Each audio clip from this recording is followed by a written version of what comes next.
बहुत से लोग सोचते हैं कि मेरा किसी प्रॉपर्टी पे कब्जा है तो अब तो मैं इसी पे काबिज रहूँगा और एडवर्स पोजीशन का क्लेम कर लूँगा।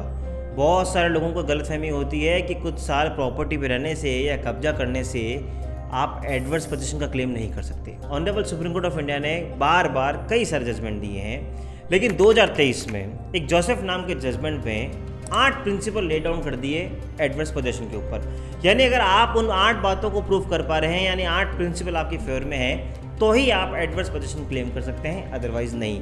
यानी पूरा के पूरा कानून को बदला गया है। अब वो क्या प्रिंसिपल है जानेंगे आज के इस खास वीडियो में। Welcome back to channel. मैं हूं आपका अपना वकील दोस्त एडवोकेट नमन मनोज और आप मेरे साथ देख रहे हैं लीगल शॉर्ट्स। ये वो चैनल है जो आपको जागरूक करता है कानून की हर छोटी से बड़ी जानकारी के साथ और आपको अवेयर कराता है सुप्रीम कोर्ट के रिसेंट जजमेंट के साथ।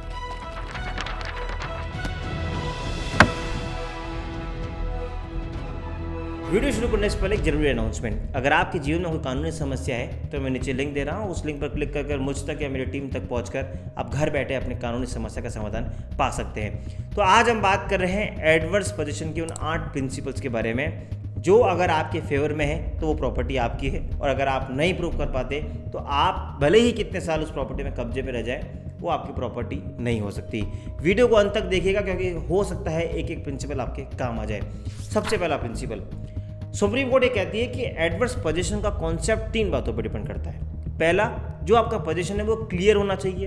दूसरा, इट शुड बी ओपन यानी ओपन होना चाहिए। और तीसरा, कंटिन्यूटी वाला होना चाहिए। अब इन तीनों बातों को समझते हैं। कंटिन्यूटी मतलब आप काफ़ी लंबे समय से उस प्रॉपर्टी पर काबिज होने चाहिए, कब्जा होना चाहिए।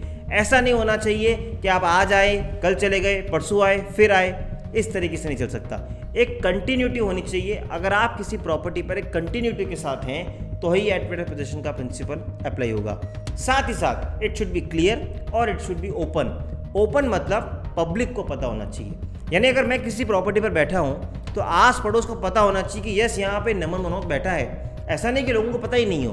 तो जब ये ओपन है, पब्लिक में है, तो ही आप एडवर्स पोजीशन का क्लेम कर सकते हैं। दूसरा प्रिंसिपल सुप्रीम कोर्ट कहती है कि there should be clear and cogent evidence.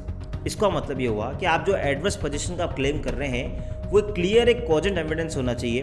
हालांकि इस बात को सुप्रीम कोर्ट ने पहले प्रिंसिपल में एक्सप्लेन कर दिया था, इसलिए सुप्रीम कोर्ट ने इसमें डिटेल में एक्सप्लेन नहीं किया, लेकिन ये बोला कि अगर आप कहीं बैठे हैं तो लोगों को क्लियर होना चाहिए और एक कॉजेंट यानी एक एविडेंस दिखना चाहिए कि आप वहाँ पर हैं। तो इसलिए आप जब किसी प्रॉपर्टी पर हैं तो आप अपने ऐसे एविडेंस कलेक्ट करके रखिए जो शो करे कि आप उस प्रॉपर्टी पे एक लंबे समय से काबिज हैं। इस केस के अंदर, जिस केस में honourable supreme court of India ने प्रिंसिपल्स दिए, वहाँ पर जो पर्सन जो एडवर्स पोजीशन का क्लेम कर रहे थे उनके पास कोई एविडेंस नहीं था। उन्होंने एक ऐसा एविडेंस लेके आए जिसको कोई भी नहीं मानेगा, तो कोर्ट तो बहुत दूर की बात है। वो ये कहते हैं जब हम वहाँ पर आए तो हमने वहाँ पौधे उगाए और आज वो पौधे इतने बड़े हो गए हैं तो आप पेड़ की उम्र से आप कैलकुलेट कर लीजिए कि हम कितने समय से काबिज हैं। अब ऐसा एविडेंस तो नहीं हो सकता। यानी आपको ऐसे एविडेंस रखने हैं जो क्लियर और कॉजेंट हो, जो आप कोर्ट को शो कर सकें कि यस हम कंटिन्यूटी से वहाँ पे रह रहे हैं। तीसरा प्रिंसिपल भी यहीं से आता है कि ऐसा नहीं है कि आप एक लंबे समय तक रह रहे हैं तो आप एडवर्स पोजीशन क्लेम कर सकते हैं। इसके साथ साथ आपको ये दिखाना होगा कि आप वहाँ पे आते जाते हैं, आप वहाँ पे रहते हैं। फॉर एग्जाम्पल, अगर मैं किसी प्रॉपर्टी पे 2 दिन रहूं, फिर वहाँ से चला जाऊं, फिर 10 दिन बाद आऊं, या फिर मैं वहाँ लोगों को पता ही नहीं है कि मैं वहाँ रह रहा हूँ, ऐसा नहीं होना चाहिए। अगर आप वहाँ रह रहे हैं तो लोगों को दिखना चाहिए। या सपोज आप गाय भैंस के लिए आप फॉर एग्जांपल कोई तबेला आप अपना यूज़ कर रहे हैं तो वहाँ लगना चाहिए कि वहाँ गाय भैंस रहती है। यानी आपको वहाँ पे क्लियर और कॉजेंट एविडेंस देना है और आपको वहाँ ये बताना है कि वहाँ पे मैं फिजिकली पोजीशन में हूँ। यानी अगर सिंप्लीफाई भाषा में बात करूँ तो इस प्रिंसिपल का मतलब है some act has to be done. कुछ ना कुछ एक्ट आपको वहाँ करना है जो ये प्रूव करे कि आप उस प्रॉपर्टी पर काबिज हैं। चौथा principle supreme court of India ने कहा कि ये इंटेंशन पर डिपेंड करता है। यानी जो पर्सन एडवर्स पोजीशन का क्लेम कोर्ट में लेकर आ रहा है उसको ये दिखाना होगा, कोर्ट में ये प्रूव करना होगा कि मेरा इंटेंशन हमेशा से इस प्रॉपर्टी को पजेस करने का था, यानी इस प्रॉपर्टी पर कब्जा करने का था, और साथ ही साथ मेरा ये इंटेंशन था कि जो मकान मालिक है उसको मैं वहाँ से हटाऊँ। यानी इंटेंशन टू पजेस और disintention to remove that original owner. यानी अगर ये इंटेंशन आप कोर्ट को प्रूव करते हैं तो शो होता है कि आप एडवर्स पोजीशन का क्लेम कर सकते हैं। यानी आप ये प्रूव कर रहे हैं कि मैं इतने साल से इस प्रॉपर्टी पर काबिज़ हूँ और मेरा इंटेंशन है वहाँ काबिज़ होने का, और जो राइटफुल ऑनर है उसको कोई आपत्ति नहीं है, क्योंकि अगर उसको आपत्ति होती तो अभी तक तो वो मुझे हटा चुका होता। वो इतने साल से वहाँ पर बैठा है फिर भी मुझे कोई आपत्ति नहीं, वो नहीं कर रहा, तो यानी मेरा इंटेंशन है यहाँ काबिज़ करने का। तो ये आपको प्रूव करना बहुत ज़रूरी होता है। पांचवी बात जो सुप्रीम कोर्ट ऑफ इंडिया ने कही कि देखिए, आप किसी की प्राइवेट प्रॉपर्टी पे अगर इस तरीके से एडवर्स पोजीशन का क्लेम लाते हैं तो इट्स अ डिफरेंट थिंग, लेकिन अगर वो सरकारी भूमि है तो क्या किया जाए। सरकारी भूमि पर honourable supreme court of India बड़ी सख्त थी। State of Rajasthan versus Harphool Singh 2000 supreme court, इस जजमेंट में भी सुप्रीम कोर्ट ऑफ इंडिया ने कहा, और अभी जो 2023 में जोसेफ का जजमेंट आया उसमें भी ये बात कही कि गवर्नमेंट लैंड की जब बात आती है और जब वहाँ पर एडवर्स पोजीशन का क्लेम होता है तो ऑनरेबल कोर्ट्स को बहुत स्ट्रिक्ट हो जाना चाहिए, बहुत कॉन्शियसली देखना चाहिए कि सही में क्या एडवर्स पोजीशन का क्लेम है या नहीं। यानी अगर किसी की प्राइवेट प्रॉपर्टी है यानी गवर्नमेंट की नहीं है तो वहाँ बर्डन ऑफ प्रूफ कम होता है क्लेम का, लेकिन अगर वो गवर्नमेंट प्रॉपर्टी है तो वहीं वो बर्डन प्रूफ और बढ़ जाता है, यानी उस पर्सन को बहुत अच्छी तरीके से शो करना पड़ता है कि कैसे मेरा यहाँ पे क्लेम बनता है। छठी बात जो honourable supreme court of India इस प्रिंसिपल में कहती है कि जब आप ड्राफ्ट करते हैं अपनी प्लीडिंग्स को, यानी जब आप दावा डालते हैं तो उसमें क्लियर प्लीडिंग्स होनी चाहिए कि यस ये मैं इस प्रॉपर्टी पे इतने साल से इतने साल तक काबिज़ हूँ, मेरे पास ये एविडेंस है, ये पब्लिक में पता है और मैं यस एडवर्स पोजीशन का क्लेम कर रहा हूँ। अगर आपने प्लीडिंग्स में नहीं लिखा और आप सोचते हैं बाद में उस पर ऑनरेबल कोर्ट ऑर्डर कर देगी, ऐसा नहीं होगा।